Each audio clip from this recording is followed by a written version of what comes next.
In my previous video, we have studied about crop variety management. Now we'll study about crop production management. कि हमारी crops कैसे हो गए जिससे हमारा अच्छा ईल्ड हो, गुड क्वालिटी ईल्ड हो, जिससे हमें लो इनपुट देना पड़े एंड हाई ईल्ड हो. तो in India, as in many other agriculture based countries, farming ranges from small to very large farms. तो किसी के पास स्मॉल फार्म्स भी हो सकते हैं एंड किसी के पास लार्ज भी हो सकते हैं. Different farmers thus have more or less land, money and access to information and technologies. Her farmer के पास इक्वल लैंड नहीं होगा, इक्वल एक्सेस टू इन्फॉर्मेशन नहीं होंगे या मनी से ही वो अपनी टेक्नोलॉजीज बाय करेगा. So different farmers have different technologies.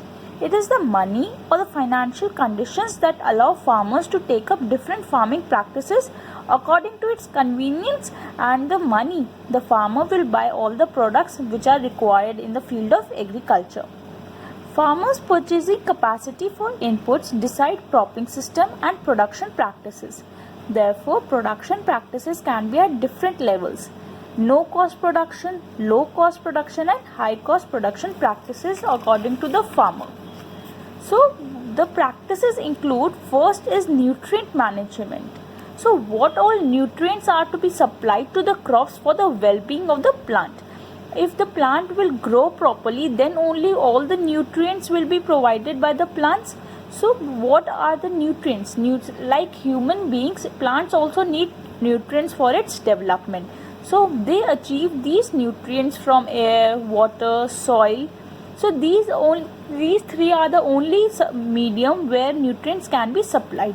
Air supplies carbon and oxygen, hydrogen comes from water, and soil supplies the other 13 nutrients.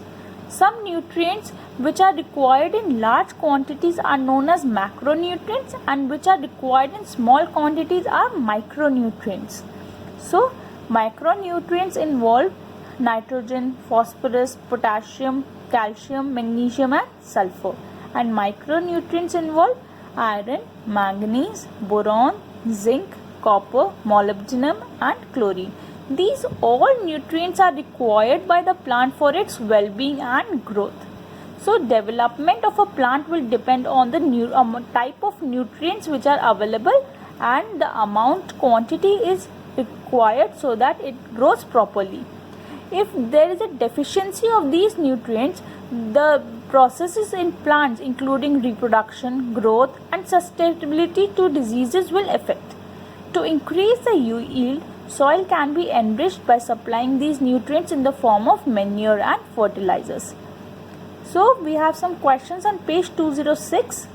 First question we have is, what are macronutrients and why are they called so? See, macronutrients, we studied that nutrients which are required by the plants in large quantities are called macronutrients. So example were nitrogen, phosphorus, sulfur, calcium, magnesium. Calcium is existing in the cell wall. See, plant structure is there, cell wall is there. So the outside wall which is there present in the plant structure, plant cell, is cell wall and it is rich in calcium. Magnesium is significant component of chlorophyll. Phosphorus, nitrogen, sulfur are present in proteins. Second, how do plants get nutrients? There are 16 basic essential nutrients required by the plants. Carbon and oxygen are supplied by the air, and hydrogen is supplied by soil, and all other nutrients are required supplied by the soil. So we have manures. So what is manure? Manure is the combination of organic matter with small quantities of nutrients which are supplied to the soil.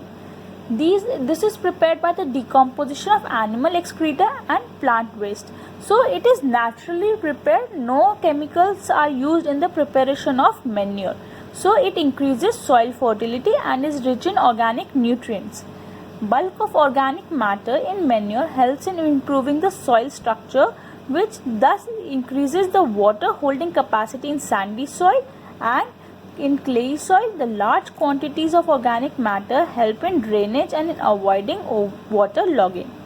So In using manure, we use biological waste material which is advantageous in protecting our environment from excessive use of fertilizers. So जो भी हमारे home का animal waste, plant waste होता है, सारे vegetable peels, they all are developed into compost into a pit, and therefore it will result in the formation of manure. So it will be helping in recycling farm waste, and it will protect our environment from excessive use of fertilizers. Based on the kind of the biological material used, it is classified as compost and vermicompost and green manure. Compost and vermicompost can be developed at home itself because it involves vegetable waste, animal waste, sewage waste, straw, domestic waste. So if it is decomposed in pits, it is known as composting, and compost is rich in organic matter and nutrients. If it is prepared by using earthworms to hasten the process of decomposition, it is known as vermicompost. Vermi means insect, and it is done by the help of earthworms. And what is green manure? If instead of using any insects or the vegetable waste, we grow a crop seed, plants including sun hemp or guar, and then mulched or destroyed by ploughing them into the soil, these green plants thus turn into green manure, which helps in enriching the soil in nitrogen and phosphorus. All the nutrients which were present in these plants convert into manure, and which helps in enriching the soil in nitrogen and phosphorus, because nitrogen and phosphorus were present in these plants, thus resulting in the enrichment of the soil. So manures were organic, they were prepared naturally. But next, fertilizers. We use chemicals. Commercially produced plant proteins. They supply nitrogen, phosphorus and potassium, used to ensure good vegetative growth, that is leaves, branches and flowers, giving rise to a healthy plant. Fertilizers are a factor in the higher yields of high cost farming. So financially condition should be required if fertilizers are to be bought. So fertilizers should be applied carefully in terms of proper dose, time and observing pre and post application. अगर ज़्यादा fertilizers use हो जाएगा तो भी हमारे plants को ख़राब हो जाएंगे, and अगर कम fertilizer यूज़ हुआ तो plant की proper growth नहीं होगी. तो इसलिए हमें proper dosage भी चाहिए and proper time चाहिए कि fertilizers हम कितना यूज़ कर रहे हैं अपने plants में. Sometimes fertilizers get washed away due to excessive irrigation and are not fully absorbed by the plants. तो जब ये फर्टिलाइज़र प्रॉपर वॉश्ड अवे हो जाएंगे तो ये हमारे वाटर बॉडीज़ में ड्रेन आउट होंगे, rivers, canals, water rivers, seas में, तो जिससे ये रिजल्ट करेगा वाटर पोल्यूशन में, and these fertilisers will also affect aquatic life. So इसलिए continuous use can destroy soil fertility too, because the organic matter in soil is not replenished and microbes in the soil are harmed by the fertilizers used. क्योंकि fertilizers में chemicals होते हैं तो chemicals will affect the microbes present in the soil. Compare the use of manure and fertilizers in maintaining soil fertility. See, manures provide humus to the soil. It increases water retention capacity of sandy soil and drainage in clay soil, and it reduces soil erosion as well. They provide food for soil-friendly bacteria, helping in growing crops. And fertilizers provide higher yield of high-cost farming, and it is helpful in good vegetative growth of plants. Organic farming is a farming system with minimal or no use of chemicals as fertilizers, herbicides, and pesticides, and with a maximum input of organic impures. तो जो आजकल practice हो रहे हैं that is organic farming, जिसमें naturally produce manure, recycled farm waste use होता है, and pesticides, fertilisers, ये सब कम यूज़ होते हैं जिससे हमारी ग्रोथ अच्छी हो. Use of bio agent such as culture of blue green algae in preparation of bio fertilisers, neem leaves or turmeric, especially in grain storage as biopesticides with healthy cropping system. तो healthy cropping system के लिए हमारे cropping productions होते हैं mixed cropping, intercropping और crop protection. So mixed cropping क्या होता है कि अगर हम एक field में 2 or more crops grow कर दें simultaneously, that is mixed cropping. Intercropping क्या होगा कि अगर we grow 2 or more crops in a definite pattern, कि अगर we grow 2 layers of one crop, then alternatively we grow another crop in 2 layers, then again the first crop. That is known as intercropping. And crop rotation. Crop rotation is if we grow one crop in a season, then after few months we grow another crop in the same land, so that the nutrients are used by the plants. तो उससे हमारे जो soil की nutrient capacity है वो बिल्कुल रेप्लेनिश नहीं होगी, कि जिससे again if we grow that type of plant तो वो हमारा न्यूट्रिएंट कैपेसिटी उसमें बनी रहेगी. These cropping systems are beneficial in insect, pest and weed control besides providing nutrients. So first we studied about nutrient management, कि हमारा कितना nutrient उसमें यूज हो रहा है हमारे सॉइल में. Second we have is irrigation. तो इरिगेशन के लिए हमारे सबसे ज़्यादा क्या होता है कि हमारा वाटर कितना यूज़ है, वाटर रिसोर्सेज जितने अवेलेबल है उसके लिए कितना. तो हर क्रॉप के लिए अलग टाइप की वाटर चाहिए, किसी प्लांट को ज़्यादा वाटर चाहिए, किसी को कम चाहिए. So we have different water resources available around us. These include wells, canals, rivers and tanks. There are 2 types of wells, namely dug wells and tube wells. In a dug well, water is collected from a water-bearing strata. Tube wells can tap water from deeper strata. That means जितना कम गहराई में पानी होगा, that can be dug from a dug well. But if we go deep into the soil and take out water from it, then they are known as tube wells. From these wells, water is lifted by pumps for irrigation. Second we have is canals.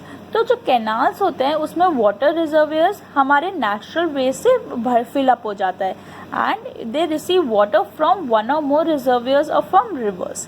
Then the main canal is divided into branch canals having further distributaries to irrigate field. Next is river lift system. In areas जहाँ पे canal flow is insufficient or regular, कि हमारा canal वहाँ पे नहीं मिल सकती या water system regular नहीं है, तो lift system is more rational. Water is drawn directly from rivers for supplementing irrigation in areas close to rivers. And finally we have tanks, जो स्मॉल स्टोरेज रिजर्वायर्स होते हैं. जब हमारा जहाँ पे वाटर स्टोरेज नहीं है, वाटर अवेलेबल नहीं है रिवर्स, कैनाल्स या लेक्स में, तो वहाँ पे स्टोर कर लेते हैं स्मॉल कैचमेंट एरियाज में, एंड दो small storage reservoirs are known as tanks. Now, fresh initiatives for increasing water available we have is rainwater harvesting and watershed management. These involve building small check dams which increase groundwater levels. तो जब हमारा water small check dams में water collect हो जाएगा rain water, then we have a pipe attached to the underground water which supplies the rain water collected directly into the underground water and increase the water table.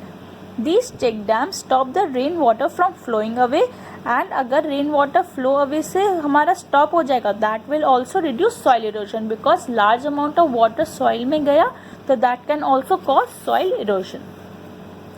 So third is cropping patterns. I told you about mixed cropping, intercropping and crop rotation. So I'll recall it. Mixed cropping is growing 2 or more crops simultaneously on the same piece of land. For example, wheat plus gram, wheat plus mustard, groundnut plus sunlight. This reduces risk and gives some insurance against failure of one of the crops. Second, intercropping, growing 2 or more crops simultaneously on the same field in a definite pattern. A few rows, one crop alternate with a few rows of a second crop. See, अगर एक crop हमने ऐसे ही grow करी, second crop दूसरी direction में, and then again the first crop. The crops are selected such that the nutrient requirements are different. तो इस crop को डिफरेंट न्यूट्रिएंट चाहिए एंड दिस क्रॉप को डिफरेंट न्यूट्रिएंट चाहिए, जिससे हमारा मैक्सिमम यूटिलाइजेशन हो जाए न्यूट्रिएंट्स का जो सॉइल में प्रेजेंट है. And this also prevents pest and diseases from spreading to all the plants. अगर इस वाले क्रॉप में एक पेस्ट या डिजीज लग गया तो this crop will ensure that हमारे पूरे फील्ड में वो डिजीज स्प्रेड ना हो, and this will result in better returns. Third, crop rotation. Growing of different crops on a piece of land in a pre-plant succession. Depending upon the duration, it is done for different crop combinations. So availability of moisture and irrigation facilities decide the choice of crop to be cultivated. तो उससे हमारा क्या होगा कि अगर हमने एक 1 year में ज़्यादा क्रॉप ग्रो होगा एंड अकॉर्डिंगली वो हमारा क्रॉप ख़राब भी नहीं होगा, क्योंकि एक टाइम में एक क्रॉप ग्रो हुआ है, फिर दूसरे टाइम में दूसरा क्रॉप गया, तो लार्जर हमारी प्रोडक्शन होगी in a minimal time. Thank you.